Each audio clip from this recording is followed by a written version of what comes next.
Sahana Bhavatu Sahanau Bhunaktu Saha Viryankaravavahai Tejasvinavaditamastu ma vidvishavahai. Om Shanti Shanti Shanti.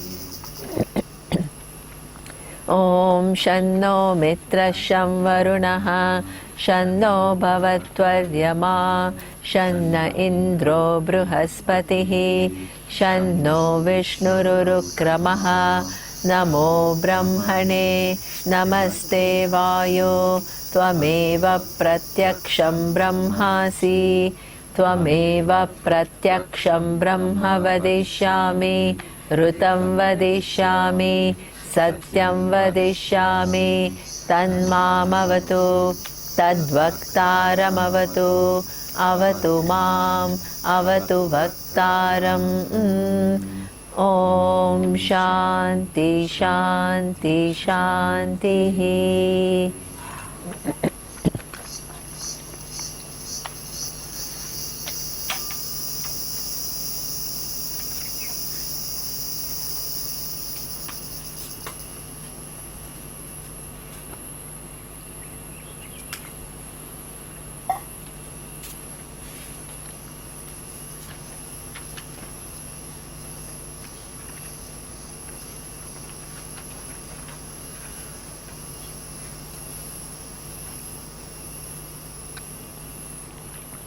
So Neeru asked this question about the desires, and that led to the discussion with reference to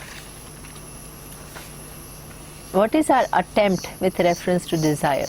Okay, so many people think that spirituality means that you eliminate your desires. This is not the traditional view at all. Okay, in fact, people, it sounds very nice, oh, I eliminate all the desires, but because this misleading message is given, people keep away from so-called spirituality. Because they said, how can I stop having desire for, a family, good children, good work, good promotion? That all seems so natural. And then if I have to stop it all, it seems totally impractical. Okay, so that's why there is a feeling that, okay, when I've retired, when I've almost expressed every desire of mine, then I will go to spirituality. Okay, because that's when I don't really have to think about my desires. Okay, but the reality is that in the tradition, desire is looked upon as a Shakti, Ichha Shakti. How you use it is in your hand, right? So this is where, in order to use it wisely, you have to recognize that desire can be binding and non-binding. Okay?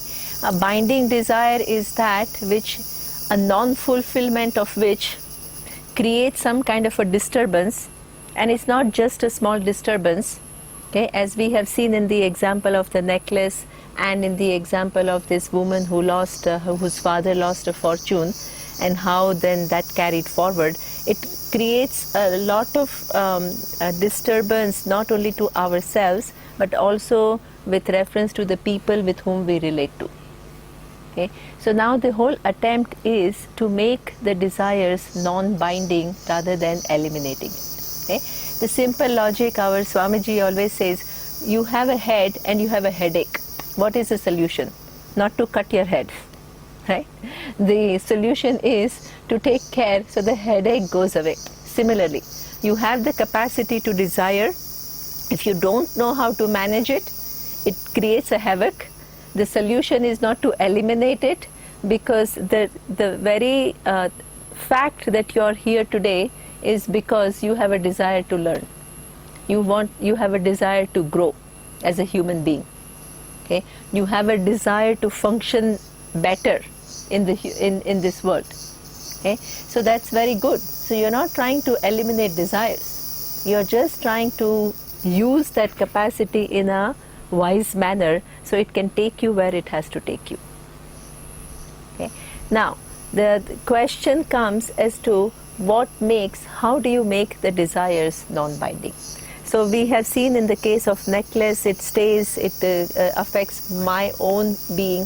In the case of iPhone, in this case, okay, how it affects me, my relationship with my husband or whatever, okay, then it could also be projected onto a friend who has it, and I have jealousy. So it just kind of, it affects many different relationships. Okay? Now, there are different ways of making the desires non-binding. One of that is very practical approach, where you know, psychologically you begin to be more sane.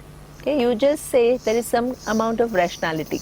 Okay, and you say that, okay, that's true that I have this desire, I want this iPhone, okay, and I have tried to get it, I have looked at the affordability, and I can't afford it right now. Let me try to work hard. Instead of blaming others and suffering or whatever, let me just try to work hard and get what I want. Okay, that's a more or less rational approach, where you are not kind of suffering and you are not spreading that suffering to other people. Okay, sometimes we take help psychologically, okay, to deal with certain obsessions that we have, certain dependence that we have. Okay, all this dependency, obsession is one form of expression of desires, right? I'm obsessive about one given relationship. I want this guy, I want this, you know, there is an obsession. That is a form of a desire. Okay, so you take some psychological help to bring you to a certain working relationship where you are not projecting too much. That is the second way of dealing with it. One is just rationally trying to see what you can get, how you can, you know, persist, and how you can get what you want.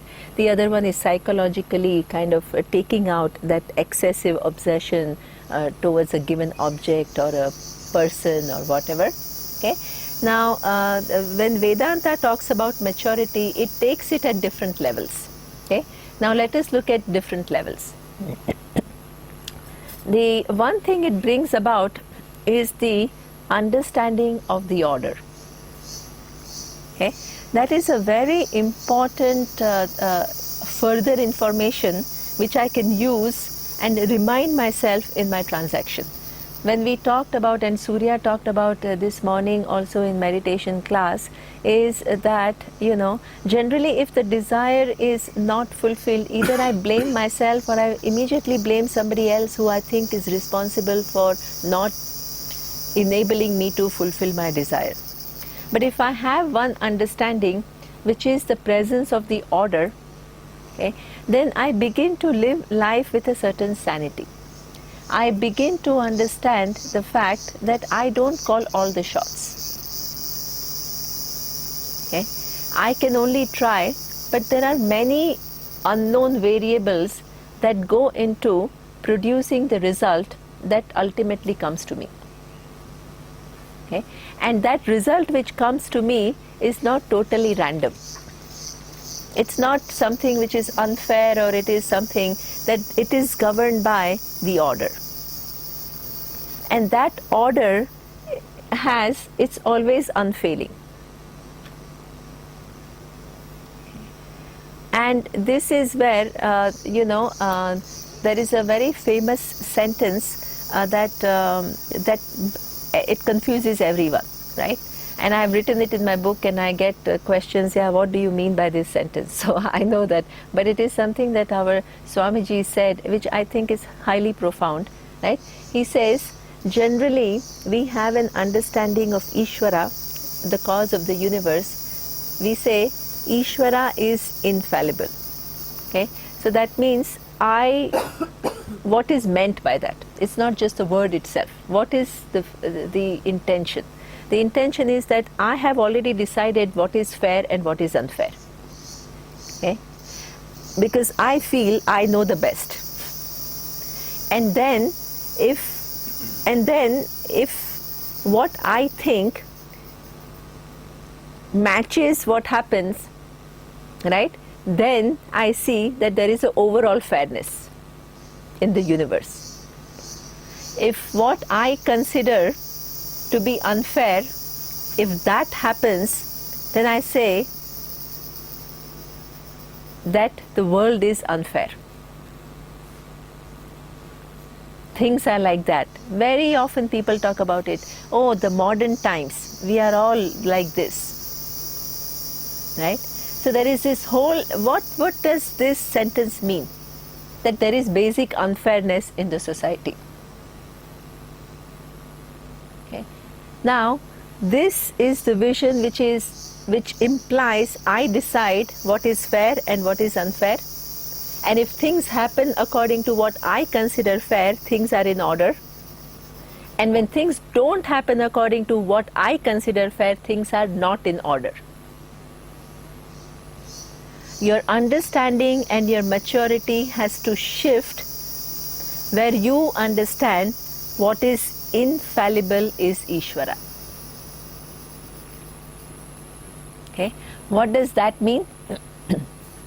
That I, with my limited vision of the world has been going on for million years, right? I find myself in this world for this 180 years in between somewhere. And I view the world with the capacity that I have. And I have such limited knowledge of what happened in the past. I have such little capacity to capture all the variables that are there. With that, my understanding of situation can never be perfect. But when I talk about all knowledge, that problem of smallness or incompleteness does not exist.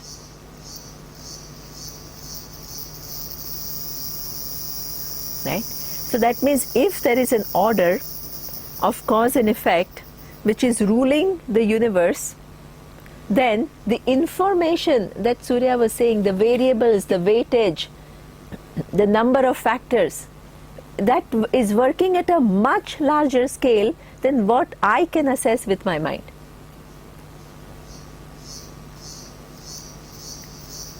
And that so-called the all knowledge at that level, it is unfailing. That means even though something may seem unfair to me, within the larger order, I have to understand that it is never not failing. I mean, never failing. It follows a cause and effect relationship which is unfailing in nature. I have to grow to recognize that. I have to grow to recognize my own limitation in assessing things, my own limitation in knowing all the variables possible, my own limitation in knowing all the past causes and also all the future consequences.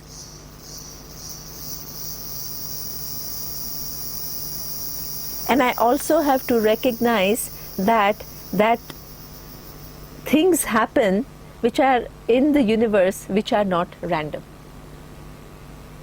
As I have seen, the more that presence of all knowledge is real for me in form of different orders, physics, biology, botany, psychology, okay? Everything follows a cause and effect relationship from the time of the Big Bang up to now in a sequence which is impeccable. The precision with which everything is placed, you change it slightly and the whole thing will be different. So if everything is just a manifestation of such an intelligence which is mind-boggling, what happens in my life and what happens in everybody else's life cannot be totally random. That also follows the order. The same order of cause and effect. Here in the sense of my own life, we call it the order of the law of karma. So it's the same as what we call as fate? No. Fate is, I'm not, see, fate is something, let's understand what we say. Because see, already you have an understanding of what fate is. I don't know what that understanding is, right? Try to see what Vedanta says. You can use what word, I don't know how that word is loaded for you. And how it is loaded for everybody else. I don't know. right? But what we are trying to say is, we are not saying everything. Fate has a connotation that everything is predetermined. I'm not saying that at all. I'm saying there is a law which incorporates a cause, right, which is in form of your own action and produces a result and effect, cause and effect relationship. So that means, what does it mean? Okay, that right now who I am is connected to past causes. I cannot be totally independent of what I have done, who you are today. It's not totally independent of the past causes in form of how you have lived your life for 30 years or 40 years. You have given certain inputs and that has produced some results. So the law is the one which connects those inputs with the results. Right? So that means it's not totally pre-decided, because you have made decisions. And the law has done what?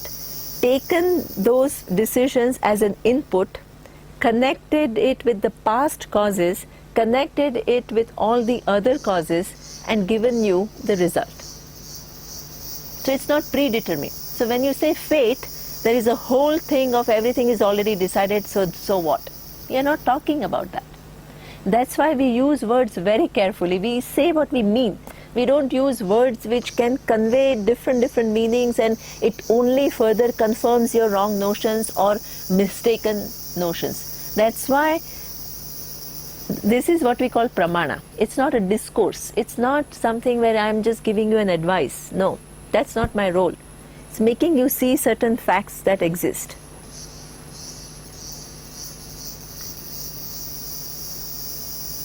Okay? So therefore, this particular thing, that in what is infallible is Ishvara.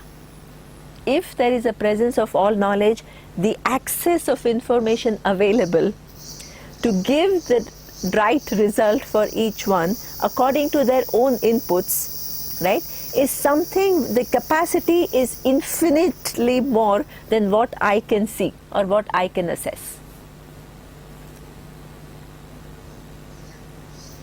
When I begin to see that, then I stop being highly judgmental.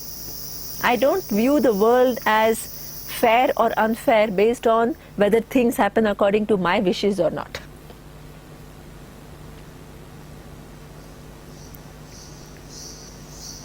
The world is exactly it is meant to be according to the causes created. So for example, okay, the present state of environment. You can say, yeah, it is pathetic. If there is Ishvara, why is there a present state of environment which is so bad? Okay? So Ishvara doesn't have any will one way or the other. Ishvara is in form of laws. The present situation is a culmination of actions taken by different people at the time of Industrial Revolution, right, where they started using machines, certain technology to produce things. With a certain ideology, as Puran I overheard saying that, yeah, we have unlimited desires and we have to somehow consume as many things as possible. The whole economics is based on, yeah, you try to increase your consumption and then there is economic growth, and this is how the whole cycle keeps moving, and it provides employment, and this is the whole vision of who we are and what we have to do in life. Okay, so there you make the production, and then there is some emission of gas or whatever, carbon dioxide. Okay, then as the technology becomes more sophisticated, you use more and more production, people have more and more desires, so you increase the production, you increase the carbon dioxide emissions. Okay, then there is a possibility of people recognizing that problem. They have maybe more eco-friendly technologies, but you as a business person has to make a decision whether you increase your expenditure by using eco-friendly technologies, or you try to kind of maximize your profit and just ignore that. That's all your choices. You are making decisions. You are participating. Each individual is participating. From the industrialist to me at home who decides whether I switch off the electricity when I go out, when I open the tap, keep the water running, or I close it. Each one of us in their little way participates, gives inputs, right, which culminates into the so-called environmental crisis at a certain point, which is a result of cumulative effects of the causes that we have created. Okay? And if we want the environment, the state of the environment to change, what do we have to do? Generally we think, oh, the politicians are like that, and US is doing it, and this and that, and each one of us again has to participate, because each one of us is a participant in creation, and change our habits in our own way, in our own sphere of influence. What does the law do? It takes all these different inputs, connects it all, and produces the state of environment at any given point in time. Okay? So we can see very well that the cause and effect relationships are running. It's not something which is just a belief.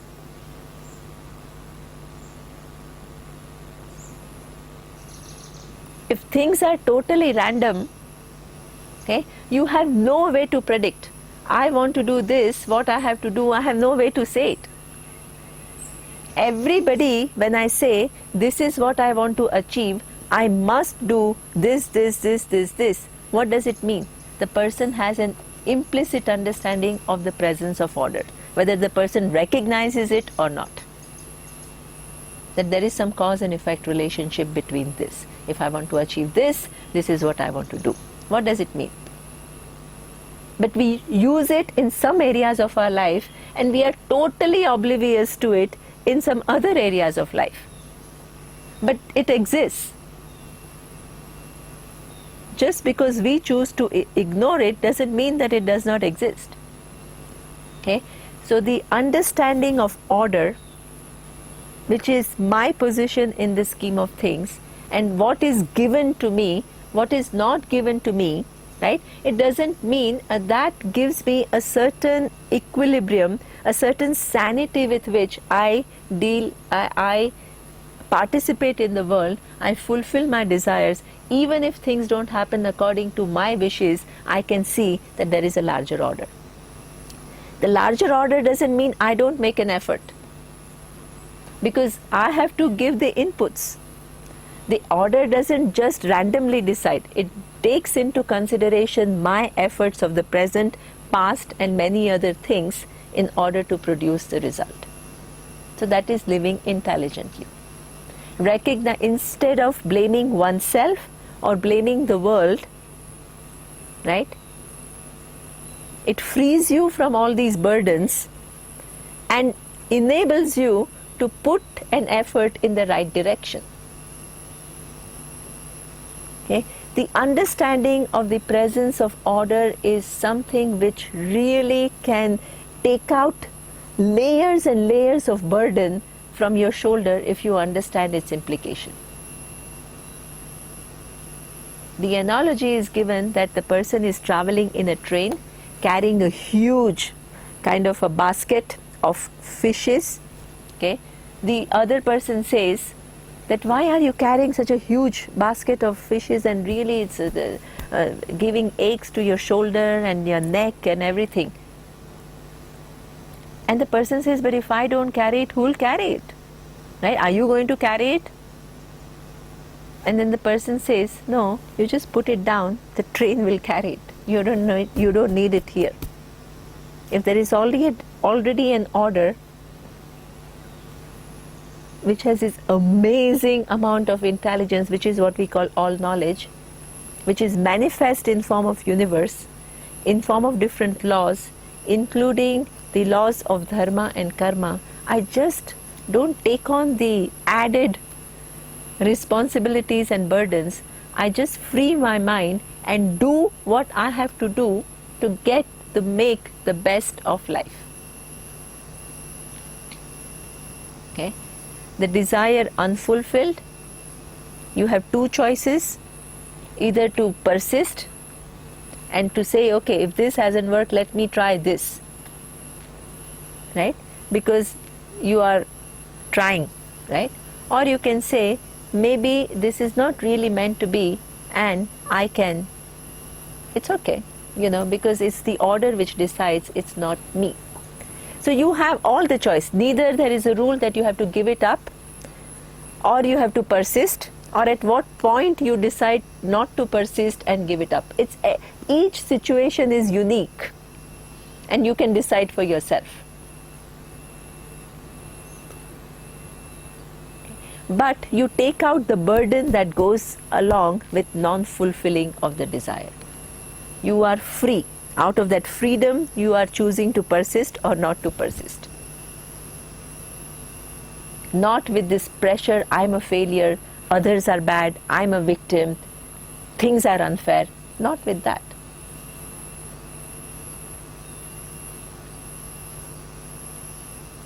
Okay. So this is what that bringing in Vedanta to take care of your desires, big implications.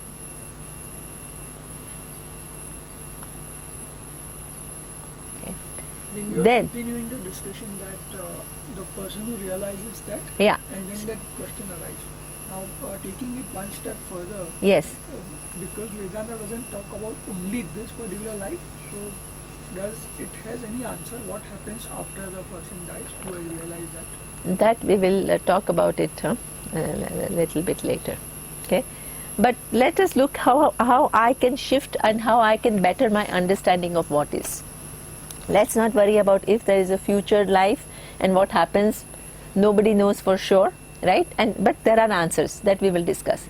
But the whole focus is now for me to align my thinking with reference to what is.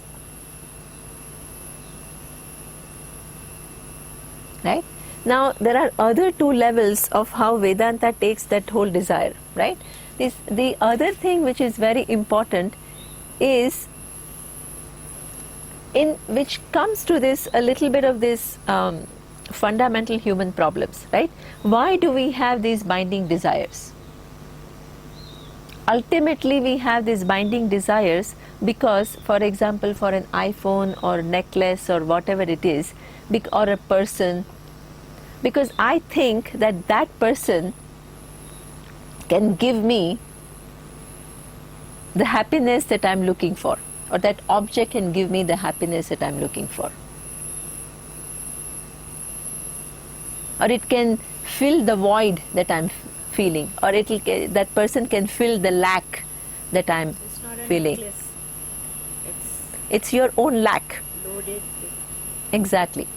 So any desire ultimately becomes binding for me because I have attributed to that object or that person certain qualities of that ability to feel, to fill the lack that I'm suffering from. Okay, you become very dear to me because you make me feel good. This is what Aranyaka Upanishad is talking about. Atmanastu kayamaya sarvam priyam bhavati. You like people not because of their sake, because they please you. They invoke in you that non-demanding, non-seeking person. That's why and then if that same person becomes somebody who reminds you of your shortcomings, that person becomes the object of not liking so much. There is nothing constant.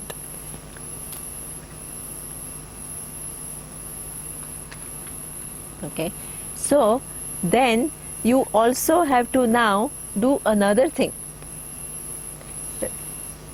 Assess whether the value that you have given to that given object, whether it is the real value or it is superimposed value.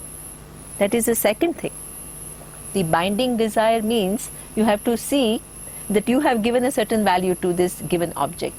Is that object able to give you what you are looking for?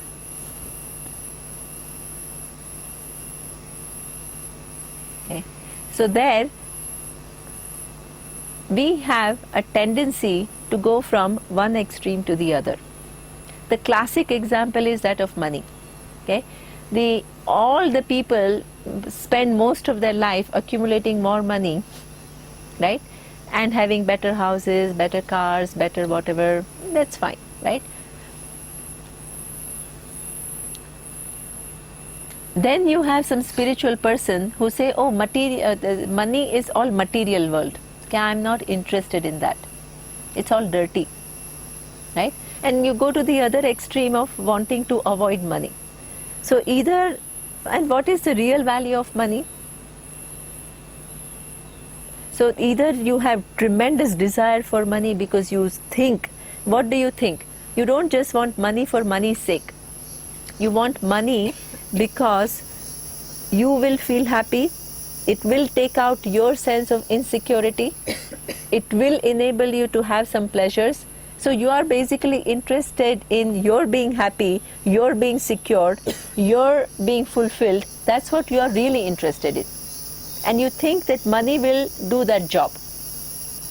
That's why you run after that.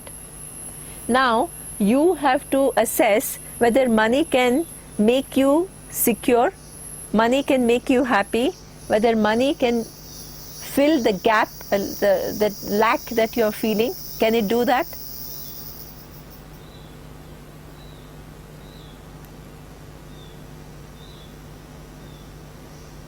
In some cases yes, in some cases no, not at all.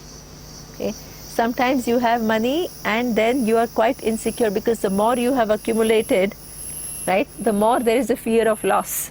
Anything can happen and it can all go. And you are insecure.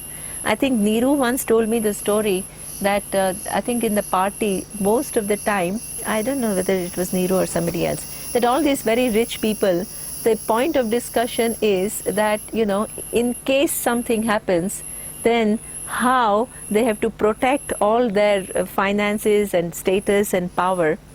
Okay, so that means what? They are suffering from an imagined, there is a possibility that it could be lost. There is always a possibility. And that possibility has not even occurred, but I'm carrying a psychological fear about that happening to me, and then what will happen to me. So imagine the number of things, and that makes me more insecure, right? So therefore, when there is more value attached to a given object than what it actually has, this is what we call, which leads to binding desire. What is the solution? The solution is to totally negate the importance of money? Not at all. It does have a value. It does have a purchasing power which can enable me to educate my children, provide for my family, to provide a beautiful house to live. That's fine. There is nothing wrong in that. Okay? So it has a certain value which is that much. It can buy me things. It can buy me certain comforts. It can enable me to provide for my parents, children, relatives, whatever. That's an objective value. But that it will solve my problem of insecurity, it will make me happy, it will fill the lack that I'm feeling in me, is my superimposition. Okay? So what is objective living? How to make that so-called, which in fact that superimposition makes my desire for money binding, because I think it can solve so many of my problems, which in fact it is not capable of solving. So the solution lies, there is a word in Sanskrit which is what we call Vairagyam. Okay? Now Vairagyam, unfortunately, in a common parlance is understood as keeping away from it, detaching oneself from it. In Sanskrit, if you understand a little bit of Sanskrit, okay, that is not at all the meaning. We are not asking about detaching or attaching or anything like that. The very word Vairagyam is coming from a dhatu, the root, called ranj. Ranj means to color. To color means there is something out there and I color it with my own perception and see it from my own perception rather than what the object is. Vairagyam is the opposite of that. I take out that coloring. V prefix means I take out that coloring. I take out that coloring means I see it as it is, without my own projection onto it. And the sense of doing it is called Vairagyam. It's an abstract noun. Okay? So therefore, if I have taken out my own projection on money, in one case it is positive projection, that money can solve all my problems, it can give me happiness, it can solve my problem of insecurity, it can fill the lack that I'm feeling. These are all positive. Then that is a projection. There is a negative projection, it is material, it is useless. Both are projection. One is positive, the other one is negative. And I come back to non-projection, a position of non-projection. Position of non-projection is, this is what it can do, this is what it cannot do. Okay? If I'm objective with reference to every object, what it can do for me and what it cannot do for me, then the likelihood that I'll have binding desire for that, binding desire is mostly a result of positive projection. If I take out that positive projection, which is my value added, I become free with reference to that object. Neither I look after and chase money at any cost, nor I totally give up money and say, oh, this is useless. I have a proper relationship with one given object. If you can do it with reference to one thing, you can do it with reference to everything in this universe. Vairagya. Non-binding desires. Neither you have to keep away from things and be detached from things, nor you have to go after that at any cost. You have proper relationship with everything based on what they can give and what they cannot give. Can you give an example to? I just gave the example of money. No, I mean, in terms of any activity, like you said, the phone, right? You start having a binding desire towards possessing that, which leads to various problems. Yeah. So exactly. So now you come back to the phone. It's much easier, right? That the phone has a certain functionality, right? It can do some things which has a functional value, right? That it has a kind of it enables me to call. It gives me access to internet. It does many things. It has a camera. It does many different So it's not that, oh, I have to keep away from my phone. Okay, but if my status gets attached to that phone, right? If I begin to think, what will I go to a party, tea party, and all these women are carrying that phone, and if I'm not carrying it, well, what will they think about me? I'm less in status because I don't have that object and others have it.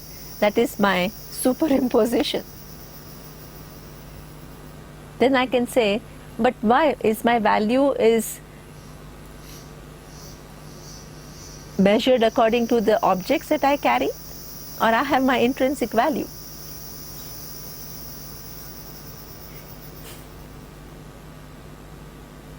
So many things, that Surya made me read a very nice a book which is called Status. How many activities we do, okay, for making a statement about who we are and getting the approval of others. These are all our superimpositions. This is why things become binding for us. Let me have. What's the book called? Status. Status. Oh, status. Okay. So these are all my binding, all my projections.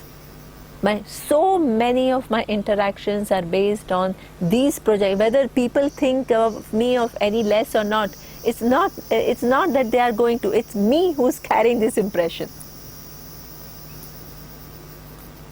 This is why things become binding. Many things become binding because I seek approval through them. I seek security through them. I seek pleasures through them. I seek to approve myself through them. They are not capable of doing it. And neither others are judging you by that, but it's in your mind that is happening. These are all the projections that we are carrying. Okay? So Vedanta also makes you see that the process of Vairagyam is putting in place what each object can do for me and what it cannot do for me. And naturally, many of the desires become non-binding. Neither I have to avoid them, nor I have to go for them at any cost. I'm free. I can choose to do it. I need not do it. Okay? That is another level. Look at the depth of Vedanta. We think, this limit, it's no connection. It is very, very intimately connected to how I live my life. And the values and the vision that I have of the world and my place in the universe and what I'm searching for. Everything comes down to all of that. Ultimately, I haven't finished. Let me finish my analysis because Vedanta requires different levels. Right? Let me finish one more thing. Ultimately, you can say that if every object I begin to see in its own light, it will make me recognize what? Which came to the fundamental problem.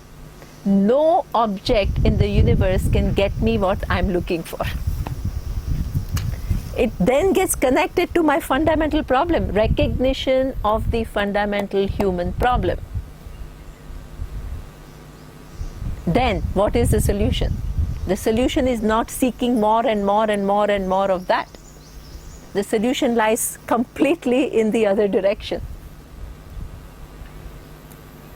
The story of a train. The solution is hidden where you least suspect it.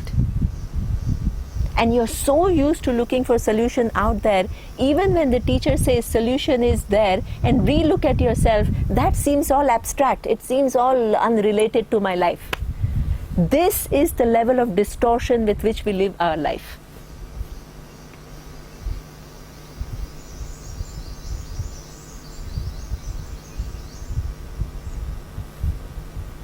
Okay?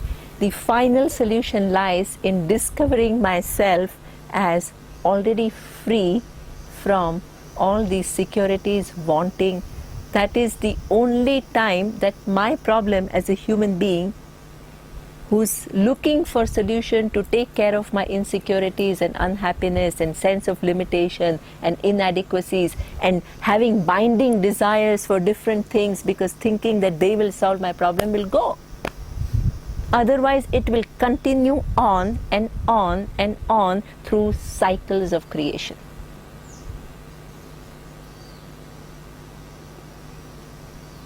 What you are solving is not ordinary. Don't think of Vedanta as something which is just ordinary talking about some high philosophy. No, it is directly related to your life.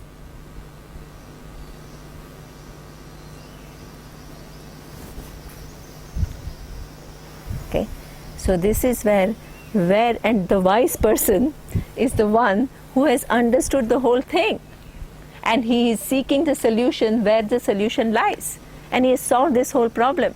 And in the process, what the person has done, made the binding desires non-binding, got the relative freedom,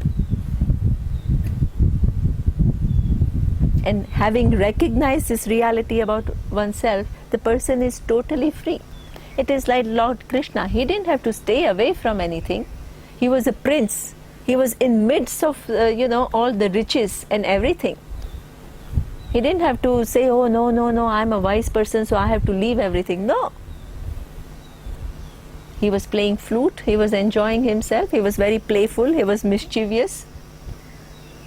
But what made him free is because of what he understood.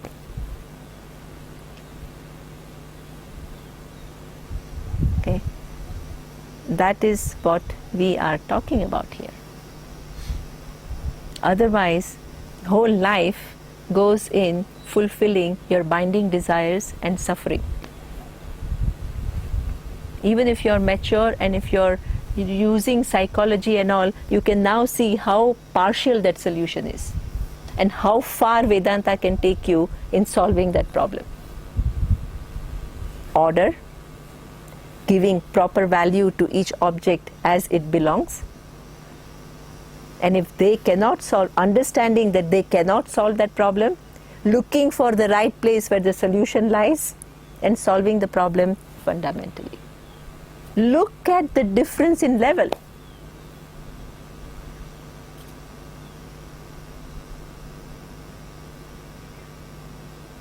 Okay, so the wise person, what is the difference between wise person and just another person? World of difference.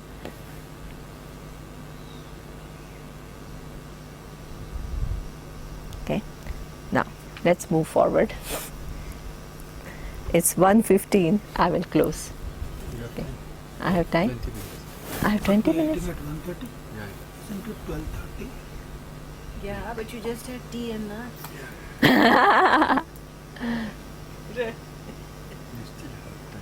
No, I don't have Okay. hunger, but I think we need to stick to some schedule. It disorients you. We'll talk. You don't know what is. Yeah. What Yeah, is. yeah. Okay, anyway, this is something so oshnute sarvan kaman saha, and that kama, all the objects of desire get simultaneously fulfilled because of one's knowledge. Okay, now I wanted to, before moving to the next topic, which is a totally different topic, I wanted to talk a little bit more because Neeru asked me this question and that I thought was an extremely critical question, so I decided to discuss in length because it's very important to make that gap, between. But if you don't understand what the Upanishads mean, and if you don't have the strength of the whole tradition and the analysis, then people think that the wise person will have some kind of a power. Okay, that person can reproduce whatever the person desires. Okay, now that kind of an orientation also has to go, and we have to see what is his power and what is the relationship of this power, acquisition of power, with the wisdom. That also we need to analyze because many people have that confusion.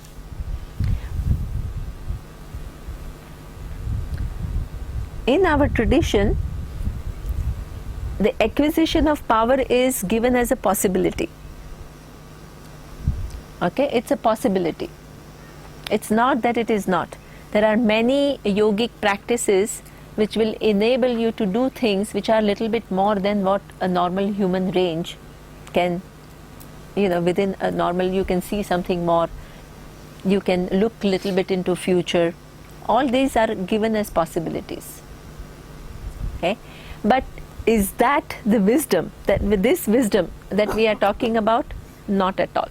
Okay, so what power can do and what is the danger of having a power? There are different stories that are given in our scriptures, Puranas, where it shows the limitation of power, and there is no, so that there is no confusion or there is no correlation between power and wisdom, right? So one simple story is that one person was very fascinated with this power. Okay, and he with 12 years of tremendous practice, the person acquired the capacity to walk on water. Okay, so he was very, very happy that he can do something which is extraordinary, that others cannot do, right? So he showed off his power to this other person, and he says, see what I can do, and he walked on the water. Okay, then this person, and he was now looking very proudly at the approval and the applause and all of that. The other person was amused, and he said, but why did you spend 12 years of your life in acquiring a power which is walking on the water, which I can do easily by taking a boat? It's inconsequential. If I can do it, if I can take a boat, what is a big achievement of walking on the water? Sometimes we go so much on tangent. What is a little extraordinary seems like such a huge achievement to us, which in the totality of things is quite insignificant. Okay, there are cases where they have these stories, okay, where somebody has acquired a power and it actually becomes a curse. There was a very nice story that one king asked for a power where whatever it touches becomes gold. Right? So initially he was thrilled because whatever he touched and it became gold. Then his daughter came and he hugged her and she became gold. Right? That's when he started, food became gold. Useless. Then he said, my God, what did I ask for? He's begging to take away this power. Okay? And then you have classic stories of this Hiranyakashipu, Ravana. They all acquire great power and they become highly conceited. And they start abusing others. And then what? Ultimately, they have to see the destruction. Okay? All these different stories to show you that you cannot correlate power with wisdom and still people continue to do it. Anything extraordinary, oh, this person must be very wise. That person must be Bhagwan. That person must be, all kinds of positive projections. Ultimately, you have to say, one thing is also very important is that sometimes without really wanting to acquire powers, the powers can come. Okay? In Vedanta also, when you are very subtle in your analysis and you don't operate from the normal constricting mind, okay, you become much more intuitive than the others. Okay? You have access to sometimes things that others may not have because of a lot of clearance of garbage that has taken place. Okay? You are not trying to resist it. You are not saying, oh, one should not have that. We are not trying to run away from it. Okay? But you are not seeking it actively too. Okay? And sometimes that little bit more power that somebody has, you can use it to help people. There is a healing that takes place. People use to benefit others. It's not that they do it only for bad things. Not at all. Okay? And there is nothing wrong in that. If you are endowed with some special capacities, you can use that capacity to help others. Okay? But that power can be gained without wisdom too. You have to understand that. Okay? And no matter what power it has, it's still infinitesimally small compared to the all knowledge and all power which has the capacity to run the whole universe for millennia altogether. What can I do? I can make somebody free from sickness for a while. Still the person is going to die one day, and the person who's curing is also equally going to die someday. Okay? So you have to see the relativity of this so-called power.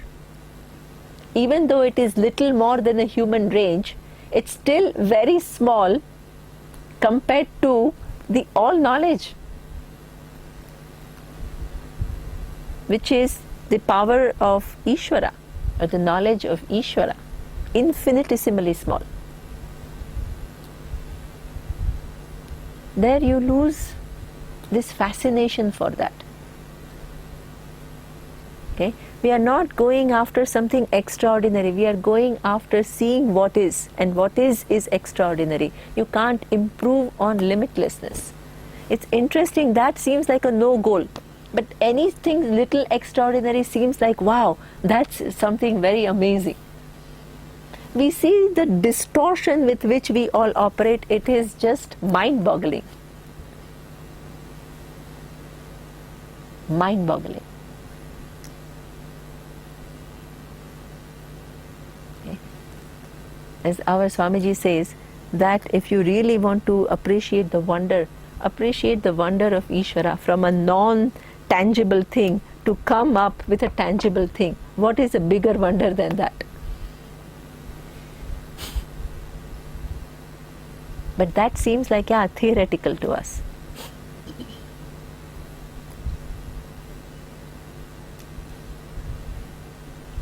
Okay.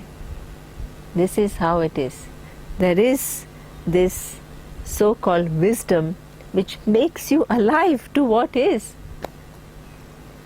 And you are far from there by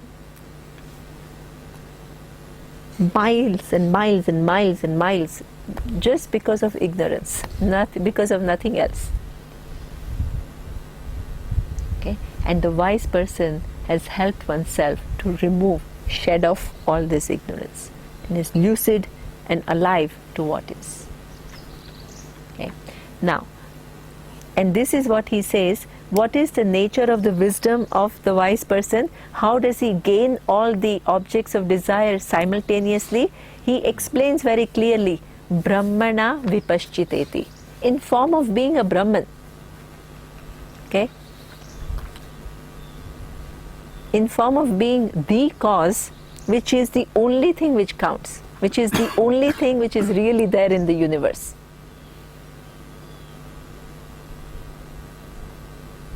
Okay, so that anybody can ask, why are you interpreting this Sarvan Kaman, the person gains all the objects of desire in this given manner and not in any other manner? Because of the second sentence, Brahmana vipaschiteti. He gains the desires in form of being a Brahman. Brahman is what? Satyam Gnanam Anantam Brahman. I am that Anantam. I am limitless. Limitless has no second.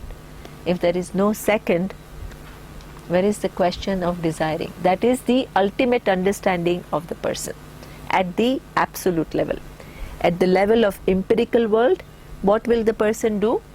The person will continue to transact in the world, can have desires, is not afraid of expressing those desires. Any teaching that takes place is also as a result of desire, but those desires are non-binding in nature. The person is free, for a person has discovered oneself as free from the hold of desires. The person becomes the manager of desires. The desires don't manage the person.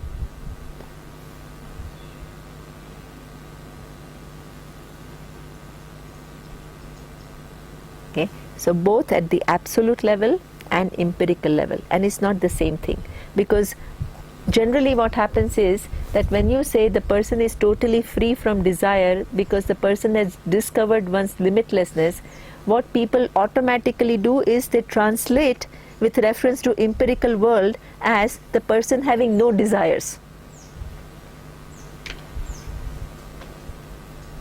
Okay, but that is not the relationship. It's not that the person has no desires.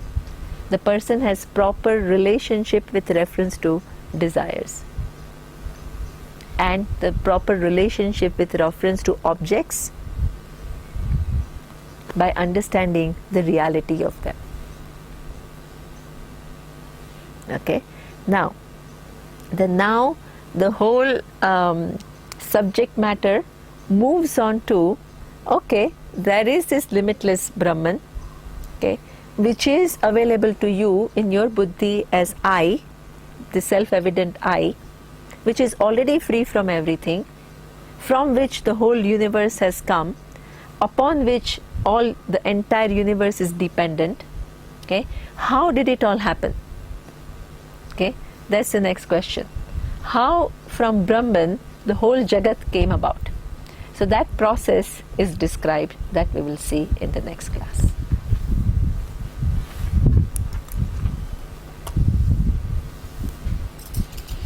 Om Purnamadav Purnamidam Purnat Purnamudachyate पूर्णस्य पूर्णमादाय पूर्णमेवावशिष्यते.